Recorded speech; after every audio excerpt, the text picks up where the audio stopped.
Hey Alice, welcome back. You came at a monumentous occasion.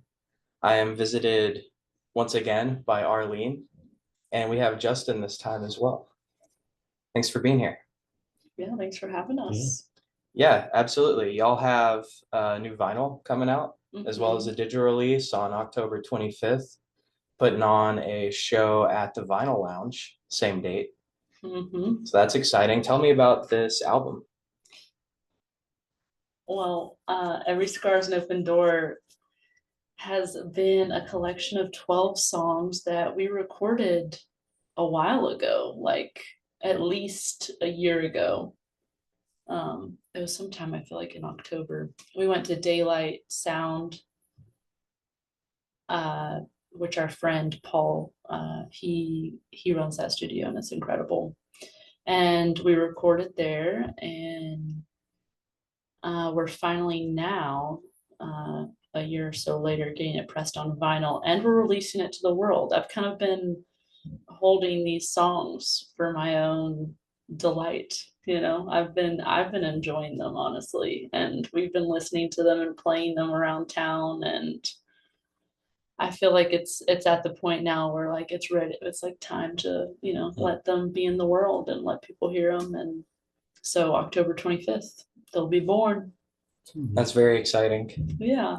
Yeah, what y'all do is very special. Um, it's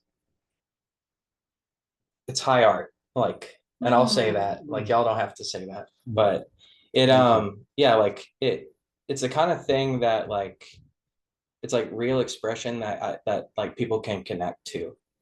I also feel like your lyrics are very direct. That's something I've always really appreciated about your writing style, is that even if it's kind of esoteric, it's very like blunt in a soothing way. It's not like, so I'm gonna tell you how it is, but like we're gonna be okay. That's kind of the vibe I get from hrlexy. That's pretty accurate. Cool. Pretty I accurate. like that. I remember telling you at the show that I thought what you wrote was softly touching directly on things that aren't always that can be very painful or that can be uncomfortable to deal with. But it was a very soft way of pointing directly at it. So it was, it's very unlike most anything I'm used to seeing and experiencing. Oh, thank you. So is that something that you kind of have an idea for that gets fleshed out? Like what's the process like? I mean, it's actually very straightforward. Her and I, like, we've kind of always been on the same page musically. From the moment we jammed together, it was like, yep, okay, that works.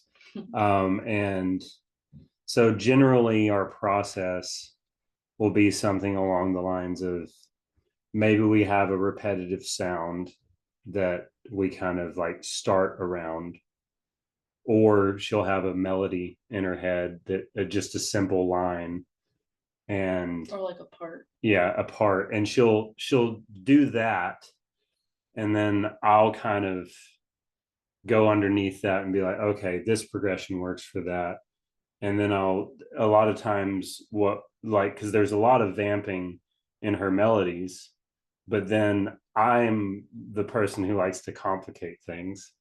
So it's like I'll be like, okay, so this melody works, but then we can play this melody the second, or this chord progression the second time under that melody. And I'm like a child. I have like a very childlike approach to music where like you kind of touched on it, like there's like a simplicity, but maybe there is depth if you read into it. And that's kind of my favorite stuff, is like simple but profound. Yeah. And not too on the nose. Like sometimes she'll come out with a line, specifically a line that's like, okay, that's too just like direct. How can we? He's actually the only person, I would just want to be clear here, he's the only person that I am even remotely open to like lyrical critiques, or even like redirections, or even asking like, what do you think of this line? Like I would never do that with anyone. Yeah, I'm pretty honest. If I don't like something, I'll be like, But it's not even that. It's like I do trust his like I trust your compass on it, you know. yeah. That's so cool. I mean, it is a very there's a lot going on. There is like it is kind of complicated. It just, I guess it doesn't give that vibe.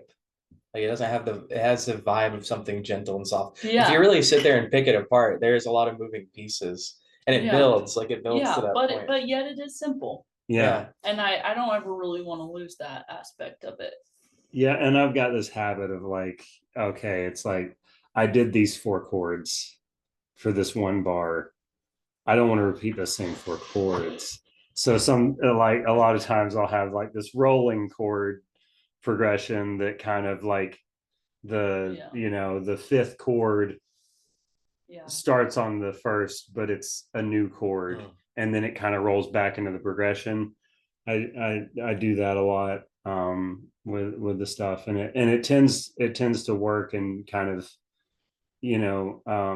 I feel like a lot of what we write tends to sound familiar, but also feel kind of new. That's a bit of the goal. Yeah, it looks really difficult to perform, like because it's not like a lot of repetitions, but it's like synchronized percussions for multiple people. Like that's y'all are very good at what you do. It's very in sync with each other. Orchestral appeal as far as the performance, because it's not something similar to a lot of progressive metal. Oddly enough, it's not something that you can just jam to or be like, oh, I'll come jam with you guys and pick it up. You know, it's like, no, you have to know what you're doing for each song to do this how it's supposed to be done. It's not like, oh man, I can hop on the drums, I got it, you know. Yeah, well, and the funny thing is that actually like that goes into our writing process, because it's like what'll happen is Arlene and I, we have this very like hands-off approach to our writing. So it's like we'll do something and then we'll be like, okay, nah, throw that away, do it a different way. No, throw that away, do it a different way. So we'll have like 20 different iterations of what we're trying there before we get to what we want to do. And but then also sometimes you're right and it just is. Yeah, sometimes it's just right there. Like the marsh was like that. The marsh was actually the 4 of us, me, Arlene, Clayton, and Caleb, just coming together. We were in a studio, or what was that place that we were at? It was like we only rented that space so that we could practice with all the dancers and everyone in one spot. And then just between songs, we just started playing a song. Right, we started playing this random the first thing. song that we had ever written together as like a full band. And it literally just dropped out into. And then we're like, oh, we gotta stop. We gotta focus on what we're here for. This is. It's like, let's at least record this snippet, and we'll come back to this. We'll return.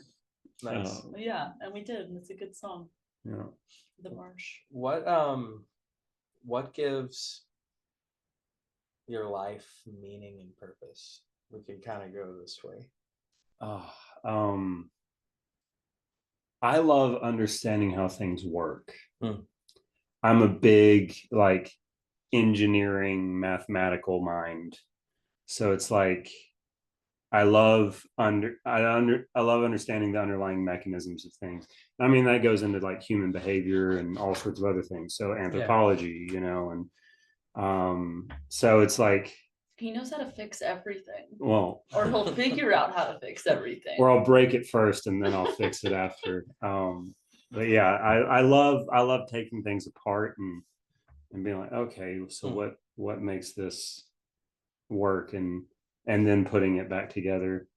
So yeah, I get on little tangents whenever. Or he gets like hyper fixated on fixing. which I love. I think that's such a good quality. That's To just make things Yeah. better. He's just like, I can't help but I have to like make this right. Oh, for sure. Like we wouldn't be here without people like that. Right? Well, that's the difference in like a scientist, a technician, and an engineer. An engineer is one that takes what the scientist does and creates and designs the things and figures out how to apply it. And then the technician just comes to it. Do you think you'd be bored if there wasn't stuff to figure out? Probably. Like if the puzzle was solved? Probably, yeah. Yeah. Yeah. Puzzles are like what give things meaning for me, for sure. Yeah. I can relate to that part. Yeah. I need something to solve. You know, it's why I love chess. I love like anything that has a whole bunch of moving parts that you have to kind of take time to understand. Do you, is it like, so is music, is that figuring something out? In a way, yeah. The way that he approaches it, yeah. You know what I mean? I mean, It's like a puzzle. if I'm playing, I mean, if we're playing music and I'm like, there's this, you know, I have like this little ditty that I love, and I'll just like on uke just play, you know, 30 seconds of it, and then he's like, oh, weird. Okay, so you're doing this, and then maybe if you did this could actually go second, but maybe no, actually this note goes first, and like suddenly he's like fixing it, you know, and he's then like finding the solution. And it'll be this kind of thing where it's like, oh, I end on an A minor here on this, the end of this chord progression going into the chorus. Well, I don't want to start on an A minor. I mean, sometimes it works, but most of the time it's like you want to have a different chord that you start on. So it's like moving these things around to where it's like the first one sounded fine, but in the whole context, it's like you know, there needs to be this transitional period that works too. And I mean, obviously that's the part that makes songwriting the most difficult, I would say, is that you've got the chorus or whatever that has to lead into the verse, and the verse has to lead into the chorus. And if those parts aren't aligned in a certain way, then it just doesn't have the impact that you want it to have. So you have like pieces of songs that you have to bridge together, kind of. Yeah. That makes sense. Do you have the philosophy behind, because I feel this way, and understanding music theory? In order to break the rules, you must know the rules. Otherwise, you're just flailing. Because I know a lot of people are like, well, I've never learned to do that. And I'm like, it's fine. You don't have to do that. But you did actually learn, because if you're breaking the rules. I think he knows the rules. If you know the rules, then you actually know how to break them. Yeah, I mean, there's definitely an element to that. You know, I mean, even I got the opportunity at one point was who was it?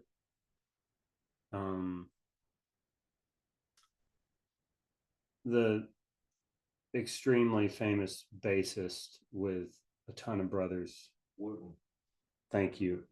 Yeah, he was doing a little like seminar, just kind of at a music store, and I walked in, and it came up about learning how to read music.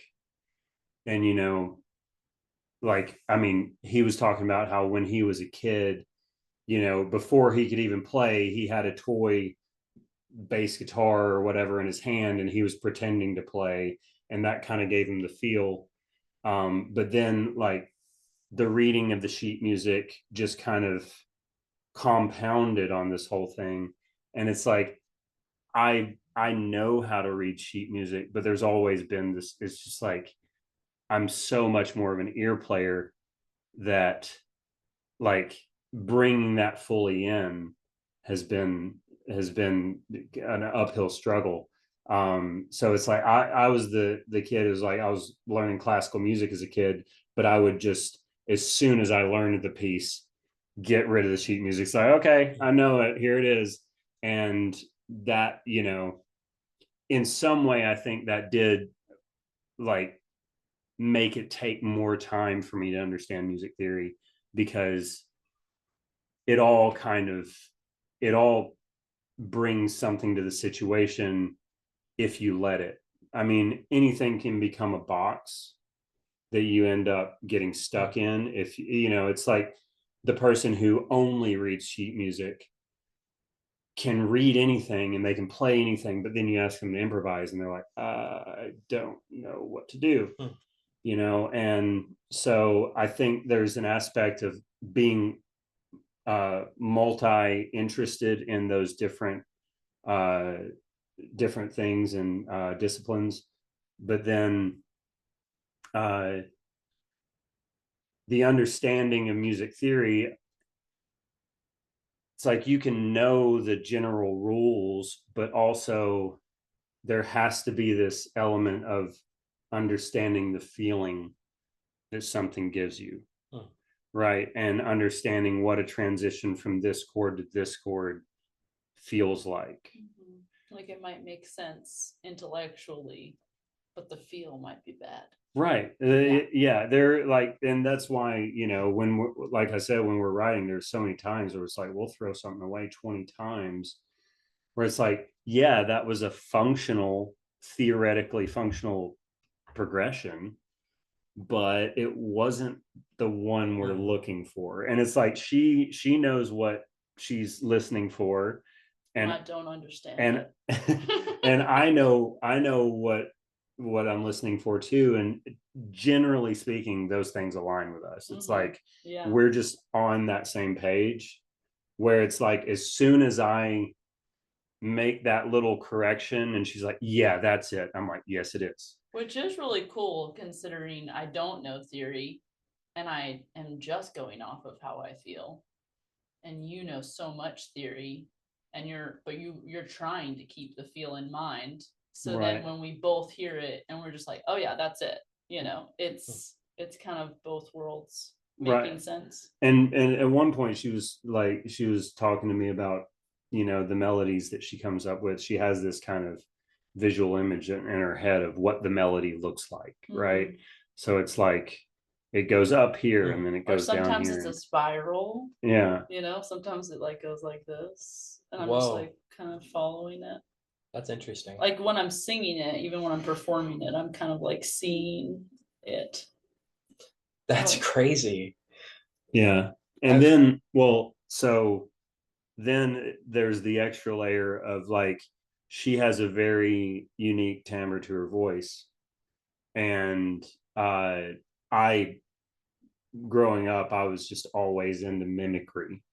You know, I would mimic my favorite artists, whether it be like Radiohead or Sigur Rós or Silverchair, or, you know, all these different 90s bands that I was into. And like, I have my own voice, but I also really love altering my voice to match other things. And so when I like, there's been a lot of with my harmonies with her where I'll bring in a certain timbre to sound as much like her voice as possible in a lot of ways. And I think that adds a lot to it as well. Y'all do have a very effectively powerful harmonization, especially when you'll bring parts in underneath and then let her go. You know what I mean? And it's like coming underneath, and it's you know, building harmonies and writing harmonies can be a whole thing and really bring the song out. And there's a lot that I'm really used to. I mean, it's one of my favorite. I'm in a vocal production, and one of my favorite things is female vocals and harmonies. And same. To hear y'all are almost doing a reverse of what I'm used to with certain kind of things, but it you know, and it really gives it's I don't know, it's really ethereal. Yeah, it is. It's very, you know, it's those moving parts just falling together. It is, you know. Yeah, there's definitely an aspect of, you know, finding the right places to have the harmonies that doesn't overdo it, but also like gives the impact where it's most useful. And you know, I think the most progressed songs, or the songs that we kind of have the most feel for, are the ones we've played out the most. Because when you're in that moment, you kind of, you'll mess around with different things here and there and see what works and see what doesn't.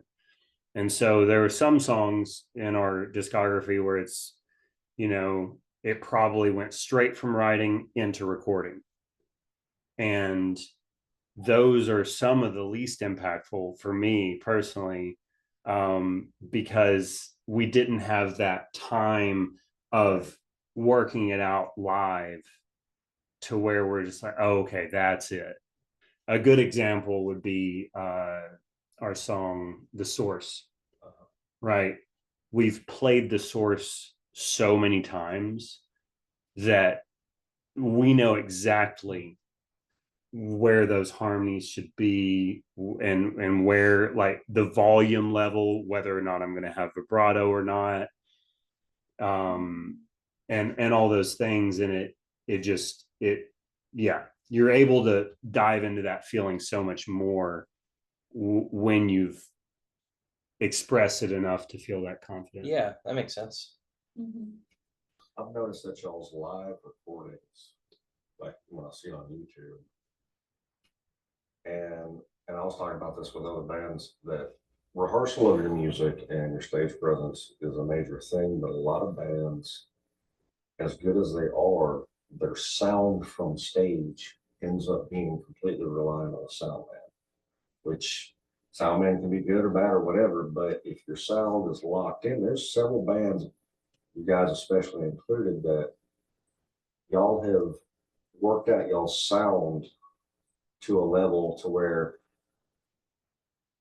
it doesn't seem like y'all have to rely on the sound man to make it correct just to amplify it, because y'all really, you know, it's like you're saying, y'all done it enough and y'all are really meshed together as a unit that y'all can, you know, anytime I've seen y'all live, or even when y'all played on YouTube, when I see recordings, that it might be somebody's phone, which usually don't pick up that great, but it still sounds, you know, really clear and really amazing. You know, it's. I think a big aspect of that, though, is we have had to become very particular with what we tell the sound guy when we get to the venue. It's like, put it at 70% of what you're used to volume wise. First off, just lower everything. Second, make the vocals highly prominent. Give us this much reverb. We know exactly what we want in a live situation. And I think that probably is a big part of that. What gives your life meaning?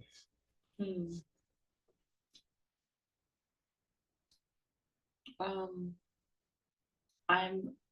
as we've said, as we've touched on, I'm a feeler fully. Like in life, I feel so, I feel, I'm sure we all do, but I guess I'm just so hyper aware of it in my own body that I feel a lot of big emotions. And I feel like what gives me meaning is connecting with people on a deep level and feeling like I'm not alone in those things. And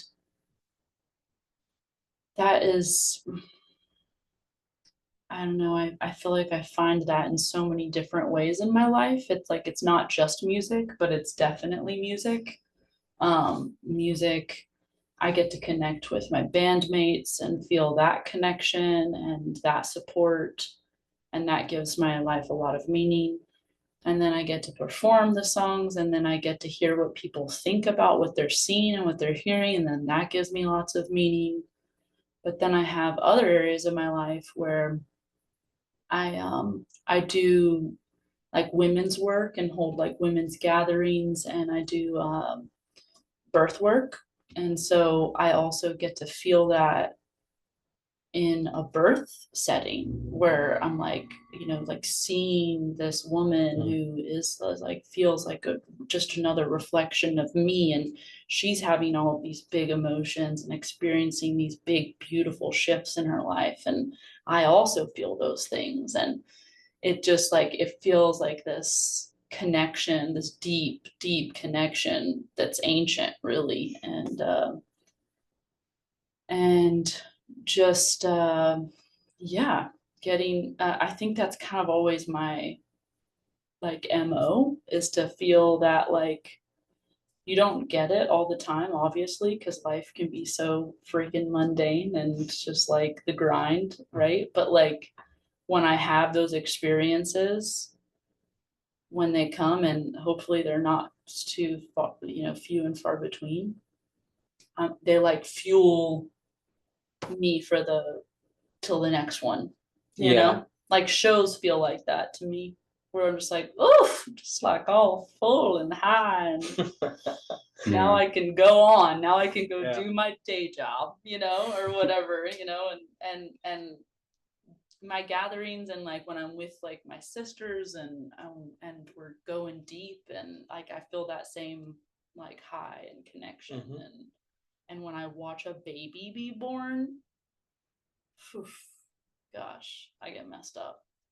That's gotta I be get a messed up crazy for thing. like days off of it, where I'm like buzzy. I don't feel like I need to sleep. I'm like, life is incredible. What are we all doing? You know, like it's gotta be a very profound experience. I feel I'm like sure. the birth actually maybe is the pinnacle of it all, but it all fuels my my life for sure. Yeah, it is very like spiritual being at like a real performance, you know. Like it reminds me of like being in the church and everyone like singing collectively has like this, you feel something. You feel like you're part of something bigger than yourself, and you feel connected with the people around you. Like that is definitely what I get from live music, especially when it's like someone's trying to communicate a message to you. Cool. You know, it's like Yeah. that's what, except it's bigger in those situations than anything that or organized religion can give you. You I know it's also so wild that just like a few people with some instruments get on stage to present something, and then that kind of reaction can happen. I just find it so, I mean, even when I perform and people are just like, I was crying, you made me cry. I'm like, what? Like, we've had it's still like kind of shocks me a little bit that it can have that power.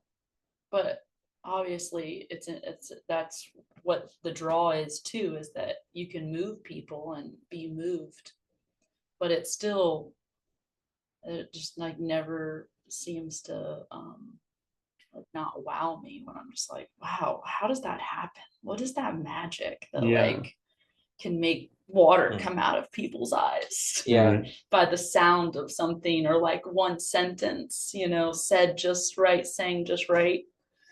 We've had like people come up to us after the show and be like, I felt healed from this, you know, particular trauma or whatever. And it's just like it's such an incredible feeling to have been able to be the catalyst for that sort of thing, whether we were intending to or not.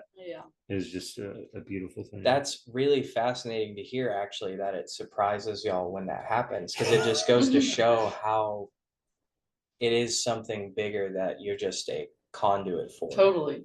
Like, I think that's part of it, is that every real artist can relate to that, I think. If that was y'all's intent, as far as we're doing this show, you know, because we want people to, you know, it comes off as contrived. But, you know, what songwriter that I learned a lot from when I was younger told me, she said, you know, it doesn't matter what you're saying to the people when you write a song, they're going to know when you're telling the truth. And that's what I give up. There's so much honesty in what y'all do, even as elaborate and ritualistic as y'all's live shows are. They are very. It's a very honest thing. It doesn't shock me at all that y'all's music hits people that way, because there's. I mean, I listen and produce and create a broad array of music, and there's only a handful, and they spawn across genres that will hit me that way. You know, and as I've gotten older, I stopped questioning it. Crying to me is like laughter. It's a reaction, you know, and if something can cause that in me, other songs are great and I think about them, but some music, if it just, you know, it doesn't destroy you, but it almost makes you weak and, you know. At its mercy to some degree, but it's not a frightened mercy, right? Yeah. So there's definitely been there's been a huge element of that, I think, for our writing process of being just honest with ourselves, not trying for any particular thing, but being honest about whether or not we like what it is, what it's turning into. I feel like that's the main thing, is like, do we like it? Yeah. Because if we don't like it, we ain't gonna do it. Yeah. Right? That's just like our motto. Like, if we don't think it sounds good, we're not doing it. But I mean, I don't know. Are bands playing a lot of stuff they don't like? I mean, do bands do that? Yes and no. Yeah, I think it can some be bands do. I mean, I'm sure some bands do. It just seems like a really, I guess, if you're getting paid, that makes sense. But if you're not making money, I don't know why you would play something you don't think sounds good. You know, I think maybe I'm overestimating like my ability to detect this, but I think I can tell like when a band is not having a good time, like when they're on stage. I think it's kind of obvious to people. Like they're uncomfortable. Yeah, or they're like, okay, I gotta be at work in an hour. Yeah. And they'll still do that even if it's not a good night. Like there's an issue with the sound, or an issue with that. Or they just fought right before that or something. Even then, if they have that, it still comes out. But then there's bands that seem like everything's great and everything's groovy, and they get on stage and it's kind of contrived. It really just seems like, you know. Yeah, it's mechanical. Like they're just going through the motions of it. That's just like my worst nightmare. Yeah, well, and also like we both are the type of people. It's like we grind on our day job type thing. It's like we're doing that in other parts of our lives. Yeah. Like the music for us is that freedom. Place of freedom and just enjoying it.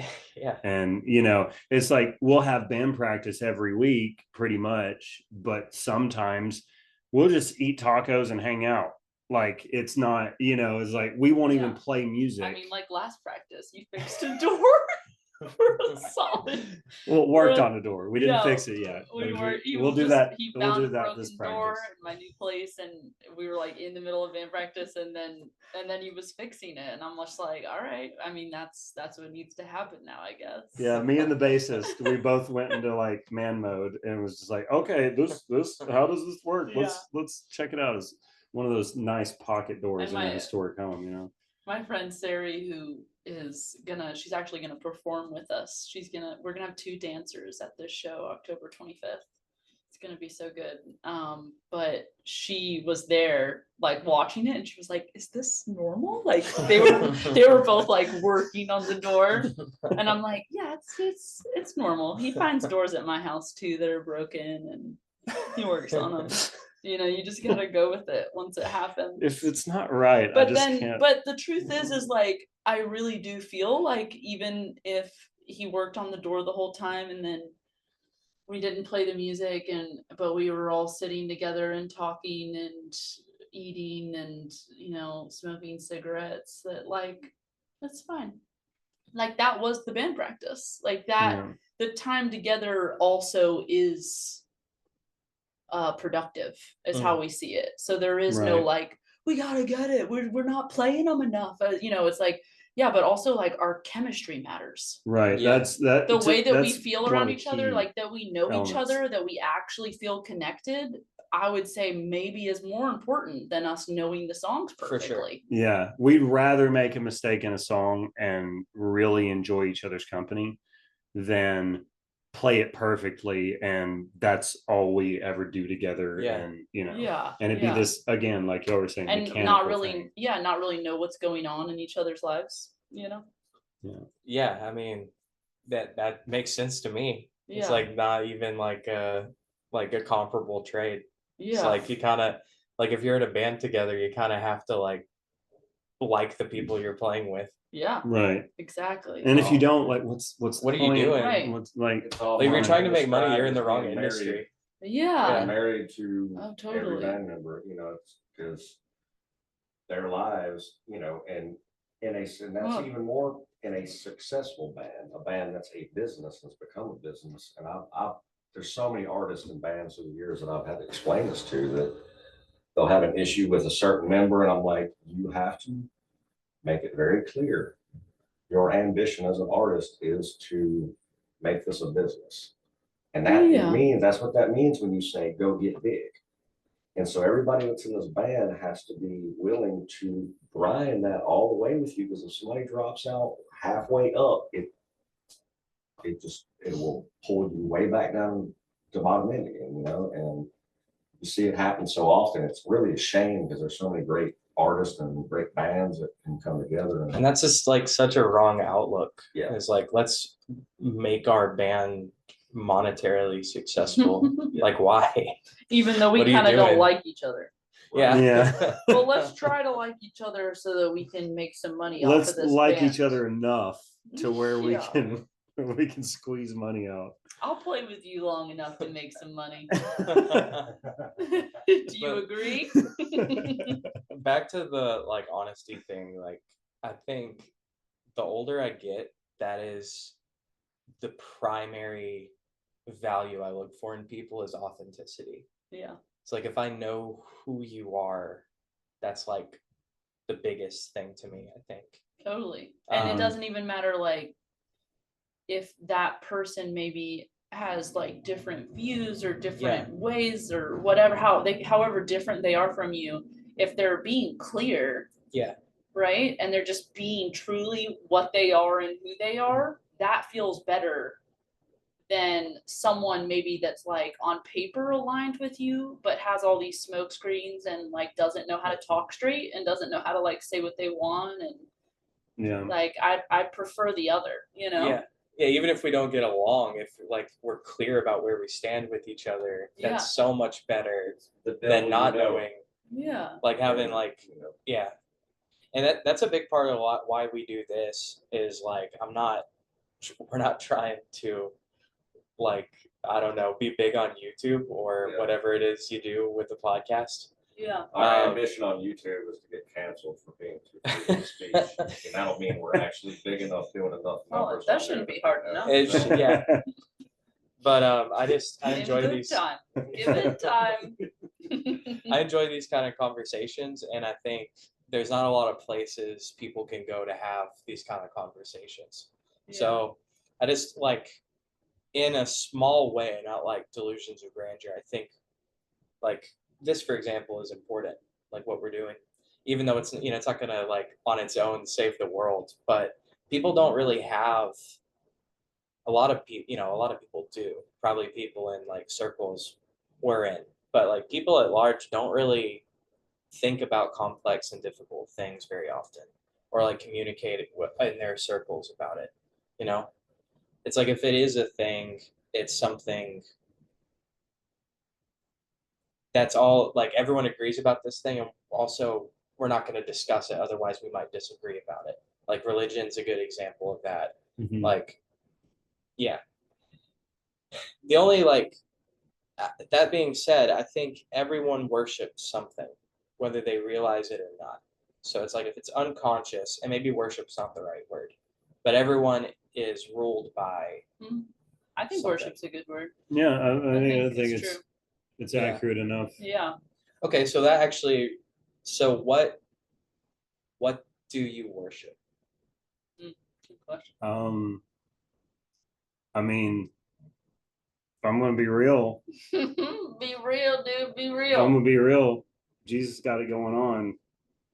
Gonna say, be honest, like Big J's wow, pretty cool. wow. I'm down with Big I'll J. say, I mean, I've always kind of just, from the beginning of my life, there was always this kind of aspect of like the allness, whatever you want to call it. You know, some people call it the creator, some people call it the big ohm, you know, like I know exactly what you mean. whatever you want to call it, but that has always been a guiding force in my life.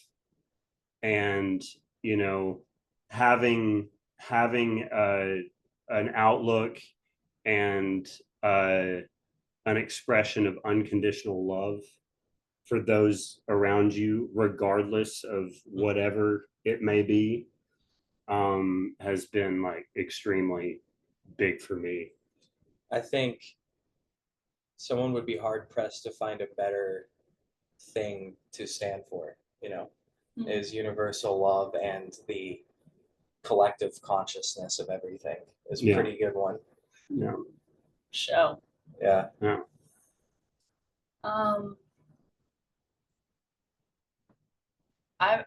I'm into that. I have a lot to say about that thing, but go ahead. Yeah, I mean, I feel like life force, like if you've ever seen something die, you like literally see this like spirit, this like energy force leave the, the little flesh body, and it becomes very real that like we also have this like thing that's giving like that we have this body that holds life. We have like breath in our lungs, and like we won't always have breath in our lungs. So this idea of, being filled with life, and then that life eventually leaving, and then seeing that in everything around us that's living, like, nature, like I would say that's like my greatest guiding force is like Mother Nature's, like the way that Mother Nature works and moves and destroys and grows, and like rebirth and destruction, and like it's all there. Like I can just see it, and it's like ugly and it's beautiful, and it's like profound, and then also can make you feel kind of small and insignificant, and like I just like that whole thing is like my guiding force.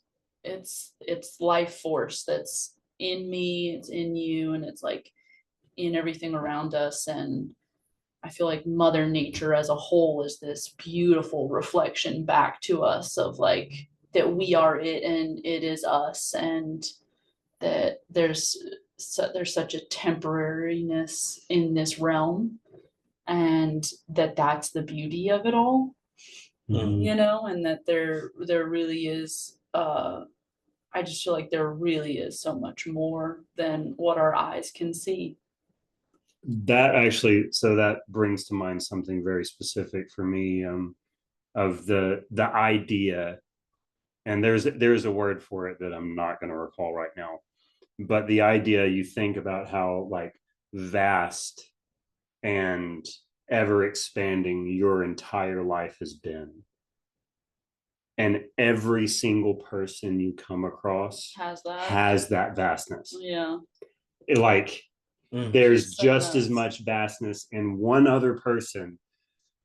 And I think it's in an ant too. Like it's in a blade of grass. Yeah. It is everything. It really is. And crazy.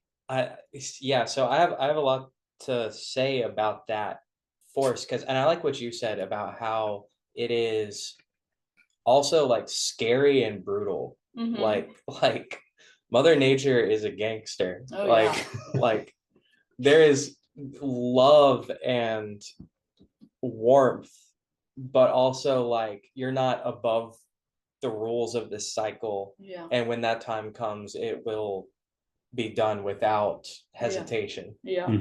Totally. Because like everyone is subject to that cycle. Right. So Life has 100% death rate. yeah, that's true. That's a good point. But yeah, sorry, go ahead. No, yeah, like that duality really is crazy. The like brutality, but then like there's like peacefulness within it. Because you're just like, okay, if we just get like washed out by Mother Nature, like we lose it all and we lose this, like maybe there is like some peace, some rest. I don't know. We have no idea like what's really on the other side, but like it's what everything before us has already done. It's like this ancient process. So in that, there's like comfort, like it's not like we're the first one that is going to experience it. There's a continuation to it. Yeah. So I think that thing, the Om or Nirvana or God, so in Judaism it's Yahweh, which is like an inhale and then an exhale. Breath. It's the Alpha, Omega, and it's also the letters are yeah, and the seven vowels. Yeah, exactly. I'm tracking. And so like these ancient Jews do not have this man in the clouds. It is they have a very deep and profound understanding of the universe, right? And it's like, so that thing I think is not separate from the creation. So it's like you have consciousness meets the physical, which would be life. But that thing that is all consciousness, I think that thing is the thing that's within me, that's within you, that's within you, that's within a blade of grass. I think it's possible, but I do have a pet theory. Yeah. I have a pet theory that all of matter is a cymatic expression of the voice of the being. Oh, okay. So the being uttering and sustaining a tone creates a cymatic expression through all of matter that forms it into its crazy, shape. because like everything is vibration and light, right? Yeah. Everything is light and vibration. Absolutely. If atomic structure creates atoms create molecules, that creates matter. We know atoms is electrons and protons. Those are nothing but vibrations. And that's what speech or sound or everything is. And that's very pounded air patterns. And I feel like I've never personally heard anybody put it like that, but that's heavy. I feel like personally that matter is literally light trapped in a gravitational field and nothing more. And this is why everything radiates light of some form or another. It's like we put off infrared light just from existing. An ant looks at us and it sees a big glowing red thing. Really? Yeah. I didn't know that. So insects see the infrared spectrum. Wow. So okay, interesting. That's mosquitoes that bite us. Cabbages actually our exhale. Yeah. But our body emits carbon dioxide along with our breath. And cabbages will even put out a specific signal when they're not happy in the soil they're in for insects to come eat them. Whoa. Yeah. Dang. That's interesting. What you're saying reminds me of Shiva, where it's like all existence is a dance that Shiva's doing.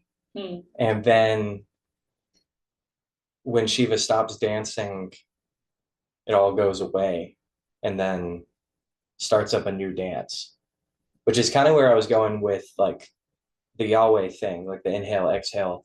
It's like, it seems to me like Big Bang, like universe starts with nothing, with like a singularity, and then explodes out. And then it seems to me like there will be like a heat death where it collapses. And then what will happen then is probably it'll expand out again, which is an inhale and an exhale. It's a coming and a separating. of one thing into multiple things. And Mhm. that's how babies are made too, is like two things coming together to make something. Mhm. And it's like all of life is doing this painful like inhale, exhale. And I think that's how consciousness is too, where it comes, it's one thing that separates, because to be the only thing in existence is profoundly lonely. Like there might be like a piece to that, but it's also, there's a desire for connection. So this thing splits itself so it can pretend that it's not alone anymore. And then I think probably we're gonna like reach some kind of singularity as a race, like as humans. Like we're going to become androids that are all linked together I mean, consciously. we're already real close. We're I really mean, the close. phones are Yeah. almost an android extension of our bodies. Yeah. Totally. That now, what you said about the universe collapsing on itself, unless black holes are the junctions at which these things collapse back upon Okay. themselves, and then they come together somewhere through. Gotcha. The collapsion and the expansion is also a wave. Yeah. It's a pulse, you know. It's not like Ross was talking about the Nayabini, the beat of the earth, the beat of the heart of life. It's the beat, and that's, you know, and everything goes back to, you know, it's like if everything is a wave, nothing is a solid thing. It's all an expression. You know, energy and matter are two different things scientifically, but really it's just higher frequencies or lower frequencies. Yeah, I also feel like so there is mainstream string theorists, let's say, that might say, oh well, photons do actually exist, and you know it's not a wave, right? That would be the argument, is that it is technically a photon, but in quantum states it's something we can't describe with words. Even though the wave and photon at the same time can't express what it actually is. I think the photon doesn't exist. That it is the packet that we can detect with material. That the material itself is on a cycle that has a minimum detection capability. So any material you use to detect something, the atoms within that are only going to be able to detect things that are at a rate subject to the atoms existence and non-existence, the shutter speed. I think I'm following you. The shutter speed, so to speak. I'm glad you're following. Similar to quantum, to where they're saying, you know, it's going to do one thing unless you observe it. Right. Well, and observation that actually just, and quantum, the whole idea behind quantum is that it's measurable packets, right? There's a certain Planck's constant that you can perceive at a given time. It's chunks of existence that you can pick up. And I personally feel that using a measurement tool that is made of matter is what makes that the lowest possible quantum right, interesting measurable piece. Right. Again, I love understanding how things work. So yeah, well, that's fascinating. That totally made sense to me. I'm not gonna look into it any further. I'm just gonna take your word for it. I reserve the right to be wrong. Well, you can be wrong, but I'm gonna follow you aimlessly. Well, I really appreciate both of y'all's time. This has been fun. Yeah. Thanks for coming again. Thanks for joining. Thanks for having me. It was October a pleasure. 25th. October. Vinyl Lounge, $14 cover. It's going to be a really incredible show. It's a full hour of hrlexy music. We'll have dancers, Caleb, who used to live here, lives in New Orleans now, is coming to play with us. He's on And the also album as the Seth- drummer. Seth is also Seth West. Gray Worry. Yeah, he has a great little side thing that y'all should go see too. Called Yeah. Gray Worry. Yeah. Nice. And what's the name of the album one more time? Every Scar is an Open Door. Every Scar is an Open Door, available October 25th On all platforms. on all platforms. And vinyl. Get it digitally. Also come to the Vinyl Lounge and get a actual vinyl album as well. Yeah. And you said it was pressed there too. Mm-hmm. Yeah. Yeah. At the Vinyl We're Lab. gonna go Wednesday to watch it get pressed, which is cool. Nice. Yeah. That's See awesome. the whole process. I am very much looking forward to it. I'm big fans of what y'all do, as you know. That's the last time I'll say that. Well, I'm not saying it again. well, we reserved the Thank you. vinyl for you, so yeah. Aw. So maybe and Gio, we'll see y'all. We'll see you October 25th. Oh yeah, I'll be Okay. there for sure. Absolutely. That's So you- between my and my son's birthday, so that's I might bring him Aw. along. Oh, amazing. And even though it's like a very light healing experience, if you're not there, Alice, I'll beat you up.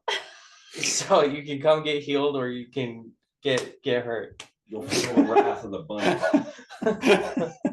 he's gonna kick her ass. Yeah, I am playing. All right, we'll see you next week.